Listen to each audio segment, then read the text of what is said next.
Hi friends, welcome to my channel. గుండె నిండా గుడిగంటలు సీరియల్లో ఈరోజు ఏం జరిగిందో తెలుసుకుందాం. బాలు తీసుకొచ్చిన పుస్తలతాన్ని మీనా మెడలో వేసుకోవాలి అని బాలు అయితే చెప్తూ ఉంటాడు. కానీ మీనా మాత్రం పుస్తల తాడుని ఎప్పుడు పడితే అప్పుడు తీయకూడదండి, అలాగే ఎప్పుడు పడితే అప్పుడు వెయ్యకూడదు కూడాను. దేనికంటూ మంచి రోజు ఉంటుంది, అప్పుడే నేను మీ చేత్తోనే ఆ పుస్తల తాడుని నా మెడలో వేయించుకుంటాను అని అంటూనే రేపు ఉదయాన్నే మనం ఒక చోటుకి వెళ్ళాలండి అని చెప్తుంది. అలా చెప్పంగానే వెంటనే బాలు అయితే, ఏంటి మీనా, ఏదైనా లాంగ్ డ్రైవ్ ప్లాన్ చేస్తున్నావా ఏంటి అని బాలు అనగానే ఇక వెంటనే మీనా అయితే సిగ్గుపడిపోతూ ఉంటుంది. మా పూలగంప సిగ్గుపడితే చాలా అందంగా ఉంటుంది అని చెప్తూ ఉంటాడు బాలు. ఇక వెంటనే మీనా, మీరు భలే మాట్లాడతారండి, అదేమీ లేదు, రేపు ఉదయాన్నే మనమిద్దరం గుడికి వెళ్దాం అని చెప్తూ ఉంటుంది. ఏంటి ఈ మీనా గారు ఆర్డర్ వేయడం, ఈ బాలుగారు చెయ్యకపోవడమేనా?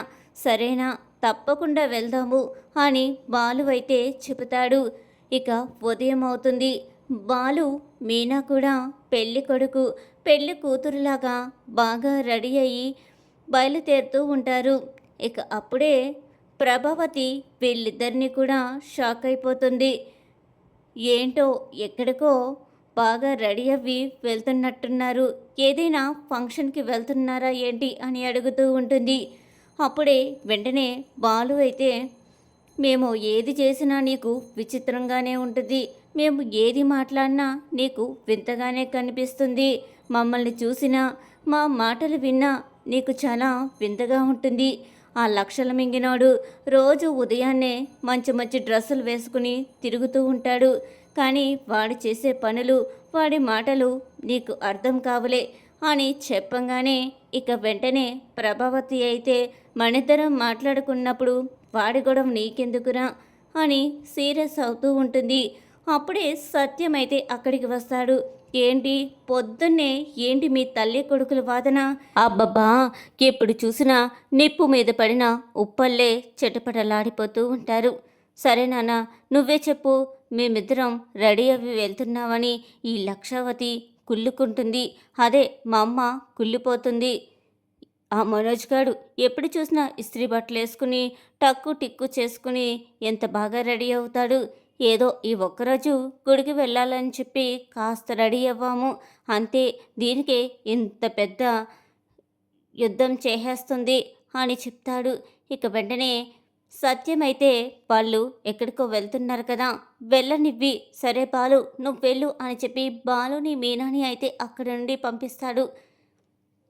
ఇక రోహిణి అయితే తనకు వచ్చిన మెసేజ్ గురించి కంగారు పడిపోతూ ఉంటుంది. అలా టెన్షన్తో ఆలోచిస్తూ ఉంటుంది. అప్పుడే మనోజ్ అయితే అక్కడికి వచ్చి రోహిణి రోహిణి అని గట్టిగా అంటాడు. కానీ రోహిణి ఏమాత్రము కూడా పట్టించుకోదు. ఇక మనోజ్ చెయ్యి వేసి, ఏయ్ రోహిణి, ఏంటి ఇంతలా పిలుస్తున్నా పలకట్లేదు, నువ్వు ఈ లోకంలోనే ఉన్నావా అని గట్టిగా అంటాడు. ఇక అప్పుడే రోహిణి, హా మనోజ్ చెప్పు మనోజ్ అనిగానే, ఏంటి ఏదో టెన్షన్లో ఉన్నట్టున్నావు అని అడుగుతూ ఉంటాడు. ఏం లేదులే మనోజ్, పార్లర్లో పనివాళ్ళు సరిగ్గా రావట్లేదు, అందుకే ఆలోచిస్తున్నాను అని చెప్పి, సరే నాకు పార్లర్ టైం అయిపోతుంది వెళ్తున్నాను అని చెప్పి బయలుదేరుతూ ఉంటుంది. ప్రభావతి ఎదురై, అమ్మ రోహిణి, నువ్వు టిఫిన్ చేయలేదు కదా, టిఫిన్ చేయకుండానే వెళ్ళిపోతున్నావేంటి అని అడుగుతూ ఉంటుంది. లేదత్తయ్య, ఇవాళ నాకు ఆకలిగా లేదు అని చెప్పంగానే, అదేంటమ్మా అలా అంటావు, నీరసమైపోతావు, కనీసం ఒక గ్లాస్ జ్యూస్ అయినా తాగుదు కానీ ఒక్క 5 నిమిషాలు కూర్చో, గబగబా చేసిచ్చేస్తాను, ఇప్పుడు చేయటానికి ఆ మీనా కూడా లేదు, అది పొద్దున్నే గుడికి వెళ్ళిపోయింది, కూర్చో అని అంటూ ఉంటుంది. ఇక రోహిణి అయితే చాలా అప్సెట్గా ఉండడం వలన, వద్దండి అత్తయ్య గారు, నేను వెళ్ళిపోతానులే, పార్లర్లోకి వెళ్తాను కదా, అక్కడ ఎక్కడైనా చోట తింటానులే అని చెప్పి అక్కడి నుండి అయితే వెళ్ళిపోతుంది రోహిణి. ఇక ఇటు పక్కన బాలు మీనా అయితే చాలా ఆనందపడిపోతూ ఉంటారు. సరాసరి గుడికైతే వెళ్తారు. గుడి బయట పూలు అమ్ముకుంటున్న మీనా తన తల్లి దగ్గరికి వెళ్ళి, ఏవండి ఒక మోర పువ్వులు ఇస్తారా అని చెప్పంగానే ఇక వెంటనే వాళ్ళమ్మ అయితే మోర పువ్వులు కొలిచి ఇస్తూనే మీనా వంక చూస్తుంది. ఇక మీనా వెంటనే, ఏమ్మా బాగున్నావా అని చెప్పంగానే, నువ్వా మీనా, ఏంటి నన్ను ఆట పట్టిస్తున్నావా అని అంటూ ఉంటుంది. అదేంటమ్మా అలా అంటావు, నిన్ను నీ కూతురు ఆట పట్టించకపోతే ఎవరు ఆట పట్టిస్తారు అని చెప్పి మీనా అయితే నవ్వుకుంటుంది. సరేనమ్మా గుళ్ళోకి వెళ్తున్నాం అని చెప్పి గుడిలోకైతే వెళ్తుంది. ఇక వెంటనే పూజారి గారి దగ్గరికి అయితే వెళ్తుంది. పూజారి గారు, ఇవాళ నా భర్త పుస్తలతాడు తీసుకువచ్చాడు, ఇవాళ చాలా మంచి రోజు అని విన్నాను, అందుకే తన చేత్తోనే నా మెడలో వేయించుకోవాలనుకుంటున్నాను అని చెప్పంగానే, మీ వాళ్ళెవరైనా ఉన్నారమ్మా అని పూజారి అడుగుతారు.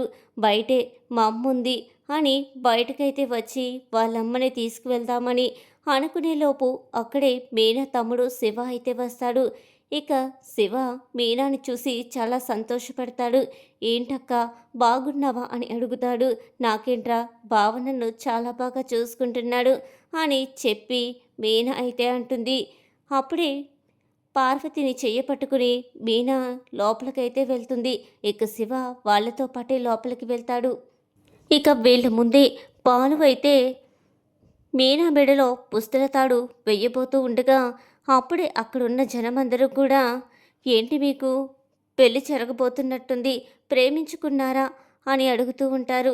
అదేం లేదక్క, మాకు ఇదివరకే పెళ్ళయింది, కానీ నా భర్త ఇవాళ నాకు కొత్తగా పుస్తలతాడు తీసుకువచ్చాడు, అందుకే మేము మళ్ళీ పెళ్లి చేసుకుంటున్నాం గుళ్ళో అని మీనా అయితే చెప్తుంది. సరే, మిమ్మల్ని చూస్తుంటే ఈ మధ్యనే పెళ్ళైనోళ్ళలాగున్నారు, మేము మీ పెళ్ళికి అన్ని ఏర్పాట్లు చేస్తాం అని చెప్పి అందరూ కూడా తలొక పని చేస్తారు. ఇక పెళ్లి కొడుకు పెళ్లి కూతురులాగా మీనా బాలు అయితే పేట్ల మీద అయితే కూర్చుంటారు. అప్పుడే మీనా అయితే బాలుతో ఇలా అంటూ ఉంటుంది. అప్పుడు మనకు ఇష్టం లేకుండానే మన పెళ్ళి జరిగిపోయింది, కానీ ఇప్పుడు మన ఇద్దరి ఇష్టంతోనే ఈ పెళ్ళి జరగబోతుంది అని మీనా బాలుతో చెప్తుంది. అవును మీనా, నువ్వు చెప్తుంది నిజమే, ఇప్పుడు కూడా మన ఇష్టంతో వేద మంత్రాల సాక్షిగా అందరి ముందు మన పెళ్లి జరగబోతుంది అని చెప్తాడు. ఇక అందరూ వస్తారు. ఇక బాలు అయితే మీనా మెడలో పుస్తలతాడు వేస్తారు. అందరూ కూడా ఆశీర్వదిస్తూ ఉంటారు. ఇక అలా బాలు మీనాల పెళ్ళైతే జరిగిపోతుంది. ఇక అటు పక్కన రోహిణి అయితే చాలా టెన్షన్గా విద్యకైతే కాల్ చేస్తుంది. ఏంటి విద్య, పార్లర్కి వచ్చావా అని ఫోన్ చేస్తుంది. సరేనే వచ్చేస్తున్నాను అని చెప్పి ఇక ఇద్దరు కూడా పార్లర్లో కలుసుకుంటారు. ఇక వెంటనే రోహిణి మొహం చూసిన విద్య అయితే కనిపెట్టేస్తుంది. ఏంటి రోహిణి, ఇవాళ ఎందుకు అలాగున్నావు, ఏం జరిగింది అని అడుగుతూ ఉంటుంది. కానీ రోహిణి మాత్రం ఏం జరిగింది అని చెప్పడానికి ఇబ్బంది పడుతూ ఉంటుంది. ఏంటి, ఏమైనా తిన్నావా లేదా అని అడుగుతూ ఉంటుంది. ఏం తినలేదే, ఏంటో నా మనసు బాగాలేదు అని రోహిణి చెప్తుంది. భలే చెప్తున్నావు రోహిణి, మనసు బాగాలేదు కడుపు కాదు కదా, తినకపోతే ఎలాగా, నీరసం వచ్చి ఎక్కడైనా పడిపోయావంటే ఏంటి పరిస్థితి, పద, నేను కూడా ఇంకా ఏం తినలేదు, అలా బయటకు వెళ్ళి ఎక్కడైనా ఏదైనా తినొద్దాం అని చెప్పి రోహిణిని తీసుకుని ఒక హోటల్కి అయితే వెళ్తుంది. అక్కడే హోటల్లో అయితే మనోజ్ అయితే పనిచేస్తున్నాడు కదా, ఆ హోటల్కే విద్య అయితే రోహిణిని తీసుకుని వెళ్తుంది. ఇద్దరు కూడా లోపలికి వెళ్ళి కూర్చుంటారు. అప్పుడే మేనేజర్ మనోజ్ని పిలుస్తాడు. రేయ్ ఇలానా, కస్టమర్లు వచ్చారు, వాళ్ళకి ఏం కావాలో చూసుకో అని చెప్తాడు. ఇక వెంటనే మనోజ్ అయితే వాళ్ళు ఆర్డర్ తీసుకుందామని టేబుల్ దగ్గరికైతే వస్తాడు. రోహిణి అయితే మనోజ్ని చూడదు.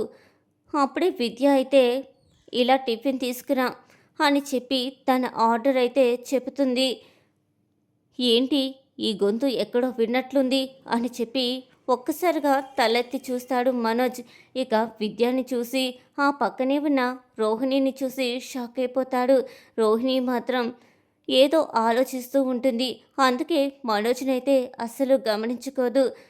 ఇక గబగబా ఆర్డర్ తీసుకుని వంటగదిలోకైతే వెళ్ళిపోతాడు మనోజ్. అయ్యో!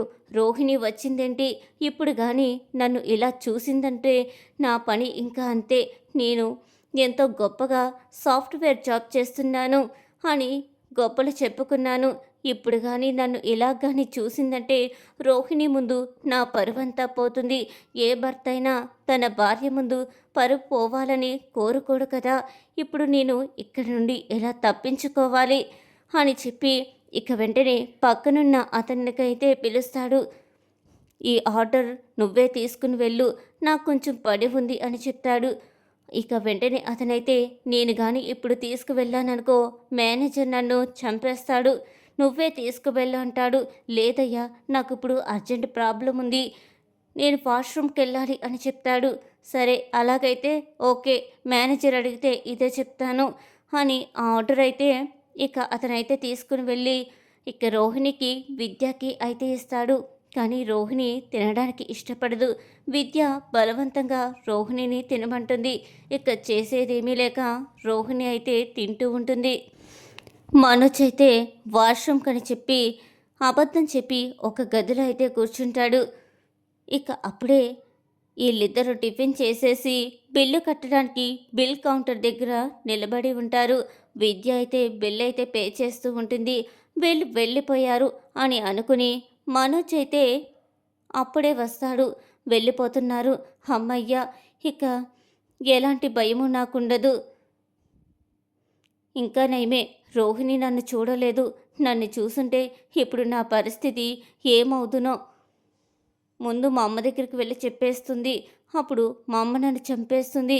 ఇటు రోహిణికి దొరికిపోతాను, అటు మా అమ్మకి దొరికిపోతాను అని అనుకుంటూనే పక్కనే ఉన్న గ్లాస్ సీసాకి తన చెయ్యి తగిలి గ్లాసు సీసా అయితే పడిపోయి పగిలిపోతుంది. అప్పుడే మేనేజర్ అయితే మనోజ్ని తిడుతూ ఉంటాడు. ఒక్క పని కూడా నీకు చేత కాదు, ఎందుకు పనిలో పెట్టుకున్నానో ఎందుకో, కనీసం వచ్చినప్పటి నుండి ఇంత పని కూడా చెయ్యవు. నీకెప్పుడు బద్ధకమే, ఎప్పుడు కూడా డబ్బుల మీద ఆశ తప్పితే నీకు ఇంకే పని చేత కాదు అని తిడుతూ ఉంటాడు. అప్పుడే అనుకోకుండా రోహిణి వెనక్కి తిరిగి చూస్తూ ఉంటుంది. ఏంటి, ఎవరినో తిడుతున్నట్టున్నారు అని చూస్తుండగానే ఇక మనోజ్ని చూసి షాక్ అయిపోతుంది.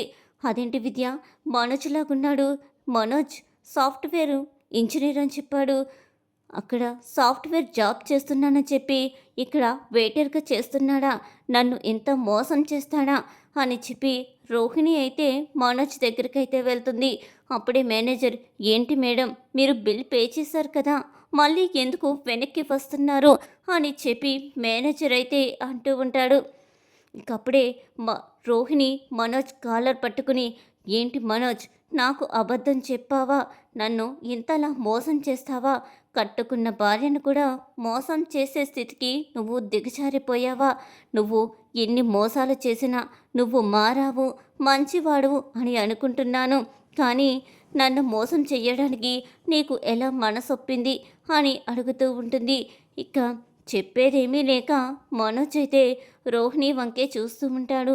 అప్పుడే మేనేజర్, ఏంటమ్మా, ఇతను నీ భర్త, ఒక్క పని కూడా చేత కాదు, ఎక్కడికి వెళ్ళినా ఏ పని చెయ్యలేడు, ఇంత బద్ధకపు అసమర్థుణ్ణి నేనెక్కడా చూడలేదు అని అంటూ ఉంటాడు.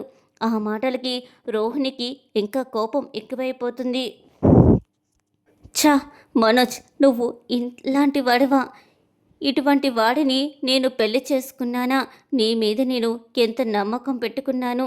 సరే, నువ్వు వెయిటర్గా జాబ్ చేస్తే ఆ మాటే నాకు చెప్పుండొచ్చు కదా, కానీ అలా చెప్పకుండా నువ్వు ఏదో మంచి జాబ్లో ఉన్నట్టు, నీ కింద నలుగురు పని చేస్తున్నట్లు చెప్పావు, కానీ నువ్వు ఇక్కడికి వచ్చి చేసే పని ఇదా, నువ్వు నన్ను చాలా మోసం చేసావు మనోజ్, నిన్ను ఎప్పటికీ కూడా నేను క్షమించను అని చెప్పి ఏడుస్తూ ఉంటుంది.